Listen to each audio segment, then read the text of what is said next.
శ్రీ విష్ణు రూపాయ నమః శివాయ. మనలో ప్రతి ఒక్కరూ జీవితంలో ఎప్పుడో ఒకసారి ఈ ప్రశ్న మనల్ని మనమే వేసుకొని ఉంటాం. నేను ఎవరు? నేను ఈ శరీరమా? ఈ పేరా? ఈ ఉద్యోగమా? లేక ఈ బంధాలా? ఈ ప్రశ్నకు సమాధానం ఎవరైతే తెలుసుకుంటారో వాళ్ళు జీవితంలో నిజమైన ఆనందాన్ని పొందుతారని మన ఉపనిషత్తులు చెప్తున్నాయి. ఈ రోజు అలాంటి ఒక అద్భుతమైన మరియు మనసుకు హత్తుకునే కథను తెలుసుకుందాం. ఒక గ్రామంలో ఆదిత్య అనే యువకుడు ఉండేవాడు.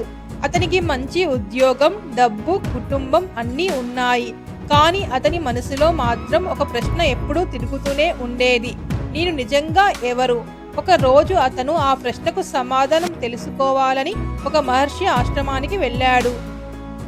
ఆదిత్య గురువుగారికి నమస్కరించి ఇలా అడిగాడు, గురుదేవా, నేను ఎవరో నాకు చెప్పండి. మహర్షి చిరునవ్వుతో అతని వైపు చూస్తూ ఇలా అన్నాడు, ముందు నువ్వు చెప్పు, అసలు నువ్వు ఎవరు? ఆదిత్య వెంటనే బదులిచ్చాడు, నా పేరు ఆదిత్య. మహర్షి నవ్వి ఇలా అన్నారు, అది నీకు ఇతరులు పెట్టిన పేరు మాత్రమే. ఒకవేళ ఆ పేరు మారిపోతే నువ్వు కూడా మారిపోతావా? ఆ ప్రశ్నతో ఆదిత్య ఒకసారిగా మౌనంగా నిలిచిపోయాడు. కొద్దిసేపటి తర్వాత తేరుకొని ఇలా అన్నాడు, అయితే నేను ఈ శరీరాన్ని. మహర్షి మళ్ళీ ప్రశ్నించారు, చిన్నప్పుడు నీ శరీరం చిన్నదిగా ఉండేది, ఇప్పుడు పెద్ద అయింది, రేపు ముసలితనంలో మళ్ళీ మారుతుంది. శరీరం మారినప్పటికీ నీలోని నేను అనే భావం ఎప్పుడైనా మారిందా? మరి అలాంటి అప్పుడు నువ్వు శరీరం ఎలా అవుతావు? ఆదిత్యకు మళ్ళీ సమాధానం దొరకలేదు. తల వంచుకున్నాడు. చివరికి అతను అన్నాడు, అయితే నేను ఈ మనసును.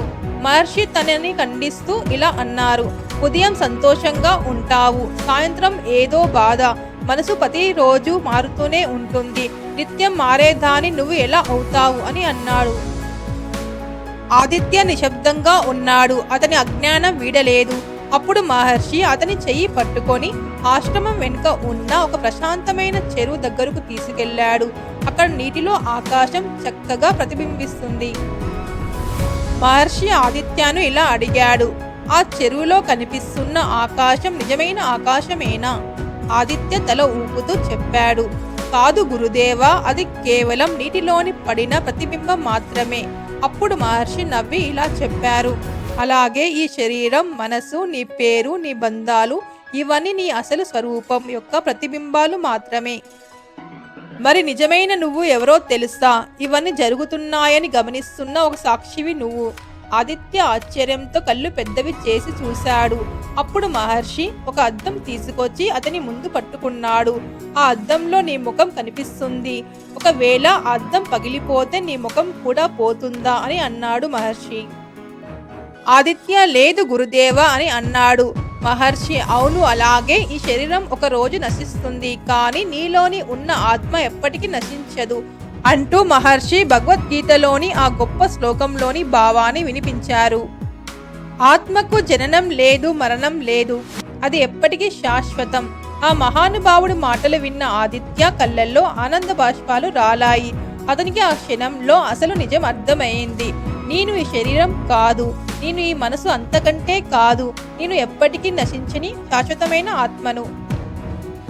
ఆ రోజు నుంచి అతను జీవితాన్ని పూర్తిగా కొత్త దృష్టితో చూడడం ప్రారంభించాడు. జీవితంలో సుఖం వచ్చినా పొంగిపోలేదు, దుఃఖం వచ్చినా కుంగిపోలేదు. ఎందుకంటే అతనికి తన నిజమైన స్వరూపం ఏంటో తెలిసిపోయింది. ఈ చిన్న కథ మనకు చెప్పే గొప్ప సత్యం ఒకటే, మన పేరు, మన శరీరం, మన సంపద, మన హోదా ఇవన్నీ కేవలం తాత్కాలికం, కానీ మనలో నివసిస్తున్న ఆత్మ మాత్రం శాశ్వతం. అందుకే మన ఉపనిషత్తులు ఘంటాపథంగా చెబుతున్నాయి. మనం కూడా నేను ఎవరు అనే ప్రశ్నను నిజాయితీగా మనసులో వేసుకునే రోజే మన నిజమైన ఆధ్యాత్మిక ప్రయాణం ప్రారంభం అవుతుంది. Thank you for watching my video.